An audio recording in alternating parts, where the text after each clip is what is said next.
One of my most popular videos of all time shared 12 tips to maximize your UT Austin's admissions chances, and this was way back in 2016. I wanted to update that video here and share a few pieces of additional advice. First, start your college applications and essays early, but not too early. The biggest mistake that applicants make is procrastinating. Last minute efforts never produce your best efforts. It shocked me when I worked for UT the number of otherwise highly qualified applicants who submitted sloppy essays, usually within a few days of the deadline. One internal statistic that stood out to me when I worked at UT is that half of all UT applicants apply during the last 2 weeks in November. Don't make your senior year any more stressful than it needs to be. It's uncertain whether and how applying for the October 15th early action deadline might help your chances, but waiting until the last minute will definitely cause more stress. However, don't start too early. Occasionally, high school sophomores and their parents ask for help writing their college essays like 2 years in advance, and I get the motivation of wanting to have a head start. But starting once junior year AP exams conclude, sometime in June after that junior year before your senior year, is a good idea of an ideal starting point. Your goal should be to have your essays complete and ready to submit before your senior year begins. The summer after junior year is the golden time because life only gets more busy from August and September. Either way, sending in your app during the first week of August also doesn't help your admissions chances, and it might even hurt them if you submit a rushed effort. Second, assemble a small college application army. It's hard to go about your college applications alone. Especially if you're applying to more than 10 universities, it can be difficult to balance deadlines, remember essay prompts, and application logins. Work with one or two trusted people to help with your essays, like a teacher or a current college student, maybe an older sibling, and create a schedule and timeline to complete your applications. Parents can help juggle these responsibilities, but it's important that applications should be a student-centered process. Although it helps to have people assist, be wary of having too many cooks in the essay kitchen. Asking many people for essay feedback often confuses more than clarifies. Next, include personal experiences and concrete details in your essays. I dedicate many videos to college essay advice, but the most important thing that you can do in your essays is to make them as personalized and specific to you as possible. This sounds like odd advice since aren't all college essays specific to the student? And honestly, no. Most college essays are vague, they're abstract, and generic. In summary, they just aren't very good. These essays could have been written by almost any applicant, and it's unlikely that their parents could pluck their child's anonymized essay among a stack of 10 others. ChatGPT also doesn't work very well for college essays. Since the AI doesn't know you or your experiences, their outputs are only as good as the data that you feed into it. And since most students write impersonal essays anyway, the ChatGPT outputs are equally impersonal. The AI also adds tons of unnecessary fluff and cliche that give the appearance of a high-quality essay, but that's actually quite empty and not particularly personal to the student. They can produce good enough essays, but never excellent or exceptional ones. And I'll have other videos about ChatGPT and AI, but the conclusion for this video is that the current versions of the AI models just don't work very well for the college essay, even if you use a lot of prompt engineering and inputs that are specific to you. Fourth, visiting UT's campus or attending an information session doesn't help. And this advice might be counterintuitive for a video about how to maximize your chances, but I share it here because UT does not consider demonstrated interest. They might track student interaction for marketing purposes, but visiting campus doesn't factor into the admissions process.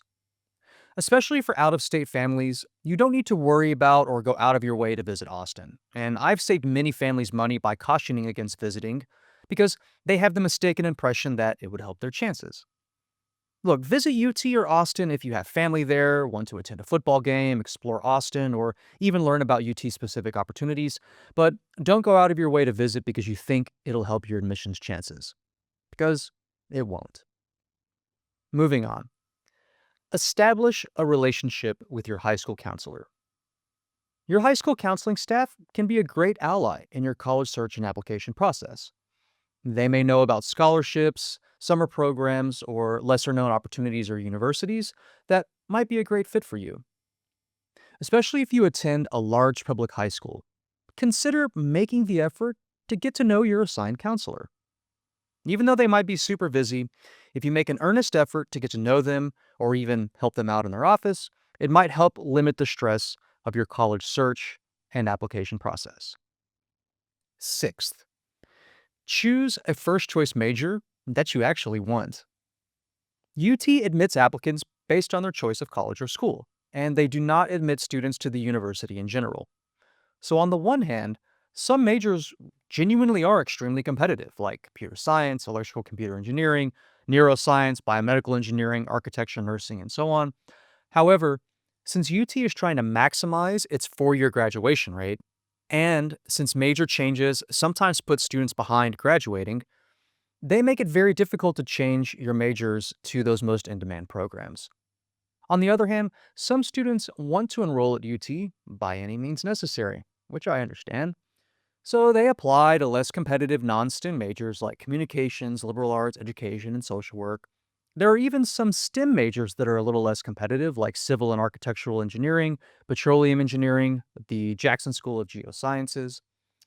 But playing this, applying to an easier major to try and get into UT is a really big gamble because although you might get in, you could create future problems for yourself down the road because the goal is not just getting into UT but completing your degree there.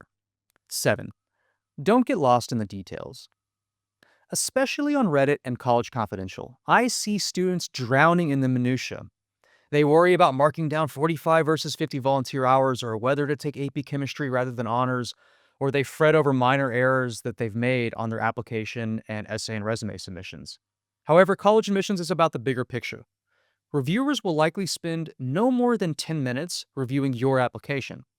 They're looking for an overall portrait of who to admit. So by focusing overly on the details, you're guaranteeing yourself more stress. Eighth, recommendation letters don't make a difference for most applicants most of the time. Of the thousands of applicants I reviewed for UT Austin, I can recall fewer than 10 times where a recommendation letter persuaded me to nudge an applicant up to a higher score. I argue in my second book, Surviving the College Admissions Madness, that in addition to the interviews, recommendation letters are a waste of time. They require millions of human hours to write, to request, to submit, process, and review for very little benefit. They're almost always impersonal, generic, and lacking in any detail. Increasingly, I imagine many references are written by ChatGPT, which make them even less detailed and more abstract than before. UT complicated things in fall 2025 by having a press release and then updating their website that says, "We want your letters to be from an outside source, but it's totally okay to be from a teacher." And that led to a lot of families wasting even more time by getting letters from tutors, coaches, family, friends that definitely didn't improve the chances of many students. So, if you want to submit a recommendation letter, it's better to have a single letter from a teacher who knows you well, maybe one that you've had multiple classes with, or who is also an extracurricular sponsor or a coach, because it's better to have one solid letter where you can collaborate with your reference than four mediocre ones. More recommendation letters doesn't mean more admissions points. Next, don't over edit your essays and resist perfectionism and analysis paralysis tendencies. Students often hesitate and second guess themselves before submitting their application. I sometimes receive frantic emails weeks later from students who I had already assumed had completed their applications. And after our third or fourth draft of detailed and intensive editing and feedback, the essays are polished and in good shape. There may be imperfections, but they're ready to submit, and no essay is going to be perfect. So there's a sweet spot between not editing or rewriting at all and editing way too much. Occasionally, my clients and students in general over-edit their essays to the point that their finished essays look substantially worse than the previous drafts. Students edit out information specific to them, or they add new information that subtracts from the overall application. UT Austin's Plan to Honors even specifically warns against this tendency on their site. They say, quote, Take your time, but be aware of over-editing. Although you want to write with care, you should not spend weeks or months rewriting essays. There's little to gain after the third draft. Don't delay the submission of your application to write the fourth or 15th version of your essays. Overwritten and over-edited essays are never the best essays. 10th, focus on what you can control. I dedicate a chapter to this approach in my first book, Your Ticket to the 40 Acres. Applicants, families, and even high school counselors focus on the wrong things. I hear about how challenging and competitive one's school is, or disbelief at how much college admissions has changed over the last generation. People vent and complain about state laws that they can't control, and they wish the process could be different. I do too. But college admissions isn't fair or predictable, but neither is life. Here are factors outside of an applicant's control. For example, the competitiveness of the other applications in the applicant pool, state and federal laws, the number of applicants for a given major, the needs of UT Austin or other universities, how admissions committees measure and calculate the desirability of an applicant, the essay topics. You can't control the competitiveness of your high school or biographical factors like race or income. You can't control how UT handles non-ranking schools or the preference they give for in-state versus out-of-state students. You also can't control the mood or the personality of your admissions reviewer who you'll never meet. And this isn't an exhaustive list, but you get to the idea. There are many things you just simply cannot control. Obsessing over things like the top 10% rule or how UT doesn't consider the competitiveness of your high school takes away from focusing on factors one can control. I find that people spend way more time discussing what they can control or change rather than what they have some power over. And it might be cathartic or relieving to complain, but you're going to wear your own patience thin of your admissions representatives, high school counselors, parents, teachers, and so on. Instead, what I recommend is to focus on factors within your control, like your essays, your expanded resume, who writes your recommendation letters, your desired majors and universities, where you choose to apply, how you spend your summers and weekends, your academic course selection, also engaging with admissions professionals or attending recruitment events, seeking out resources in your school and community, or maybe your activities outside of class. You can control when you apply, but most importantly, what's within your control is your attitude, effort, and expectations. 11. College admissions isn't life and death. At age 17 or 18, undoubtedly, receiving your college admissions decision during the spring of your senior year will be the most important milestone of your life. Students often get so fixated on one school, like UT Austin, that they lose sight of the bigger picture. What seems like the most important thing in the world right now may seem less so a few years in the future. One of my favorite books on college admissions concerns the return on investment for a university education is Frank Bruni's Where You Go Is Not Who You Will Be. He argues pretty convincingly that how you approach college and why you choose your pursuits and interests is more important than where you go.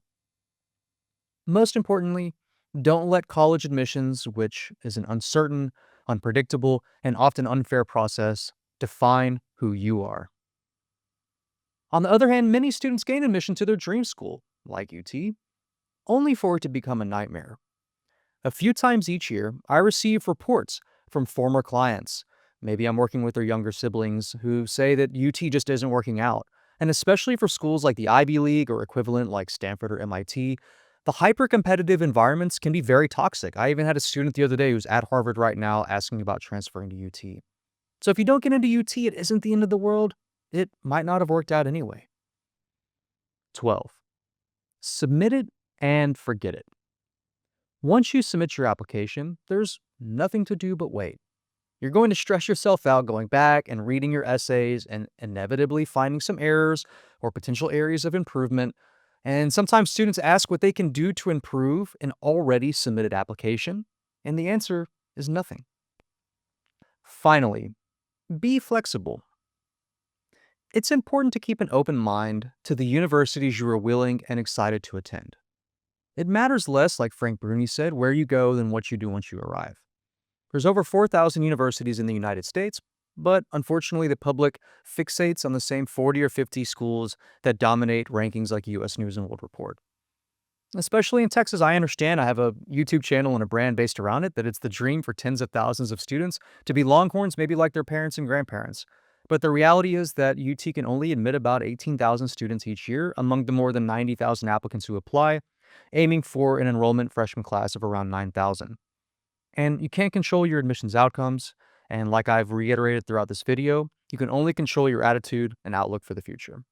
I hope you enjoyed this video. If you're interested in maximizing your UT admissions chances, email me directly at kevin@texadmissions.com or complete the questionnaire in the information section of this video for a free email admissions consultation.